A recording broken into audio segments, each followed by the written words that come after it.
first video I wanted to talk about. It is a plane just went down last night, or we don't even know if it went down, but I mean, it's been missing for 14 hours. A plane doesn't fly for that long, especially if it was like a 10 passenger plane, or like a 8 or 9 people were only supposed to be on it, something like that. So I'm assuming it's not very big, doesn't have a great or a huge gas reservoir. No way it's still in the air. If it hasn't touched an airport, then it's probably crashed at this point. They're still looking for it. Nobody's found it. Yeah, let's just get into it. I have to interrupt right now from the first alert desk because just minutes ago we learned some brand new information about a desperate search in Alaska for a plane that disappeared with 10 people on board. This is all going on as we speak in the western part of the state.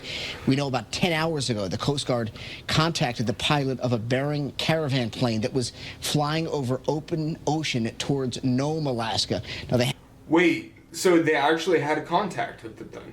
haven't heard from anybody on board since. Right now, the Coast Guard, State Police, and National Guard are all leading this massive search. Again, the second we learn more information, we'll let you know right away. Scott? It sounds like yeah, they did a check-in. They said everything was fine, and then they never checked back in. And then when the National Guard or Coast Guard or whoever it was that controls the airspace tried to get into contact with them,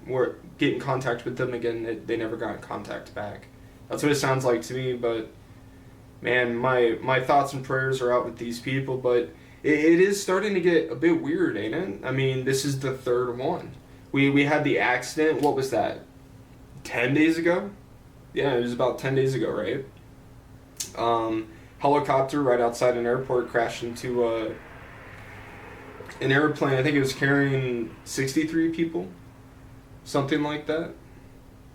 Or I think it was 63 people in total that perished, sadly. Very, very weird circumstances. I don't see how there can be any correlations, though. And the second one was a medical evac helicopter that crashed in Philadelphia. That was a couple of days ago. I think 6 people died in that one. Anyways, I pulled up a news story. That way we can get some more information to figure out what's going on. He did say that the National Guard is on the ground right now, though. The second we learn more information, we'll let you know right away. Now, they haven't heard from anybody on board since. Right now, the Coast Guard, State Police, and National Guard are all leading this massive search. Again, the second... Man, that's amazing to hear, especially in the state of Alaska where it's very hard to mobilize. You know, I hear in winter they actually have to fly just to be able to, like, traverse long distances. I'm glad to hear that our government is finally doing something. They're taking action. I like it. Let's get into the story, though. I gave it a quick little scroll through. Rescuers search for a missing plane carrying 10 people in Alaska. So I'm assuming it's going to be 9 passengers, 1 pilot, maybe 8 passengers, 2 pilots. Let's find out.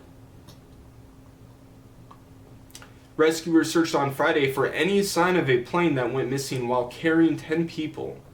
The Bering Air Caravan, a single-engine turboprop, that sounds like a smaller airplane to me, was heading from Unalakleet to Nome on Thursday afternoon with 9 passengers and a pilot. Yep. It is a community of about 700 people. It marks the 3rd major incident. Yeah, very, very odd stuff going on this week. It was called the Cessna Caravan. It left at 2:37 p.m. and officials lost contact with it less than an hour later. It was operating at its maximum passenger capacity, so they probably didn't have a lot of fuel either, right? So I know the heavier a plane or helicopter is, the more fuel it burns, right? Bering Air serves 32 villages in western Alaska from hubs in Nome. Most destinations receive twice daily scheduled flights Monday through Saturday. Okay. So it's just like a little town, a little port, right? Let me see if there's anything else. Due to weather and visibility, we are limited on air search at the current time, it said. People were told not to form their own search parties because the weather was too dangerous. Wow. Yeah, just leave it to the professionals, guys. The sad truth is at this point, they've more than likely crashed, and if anybody's alive, it's going to be really hard to find them, because they might not be able to walk. It might be bleeding out. I mean, by the time you find the airplane, the person that was alive may not even be alive, and you may not ever be able to find out if they were. So, unfortunately, it's just sounds to me like it's a bit too late. But like I said, my thoughts and prayers are out with these people and the families. I really hope everything's okay, even though the numbers don't really say that. Very sad situation for America today.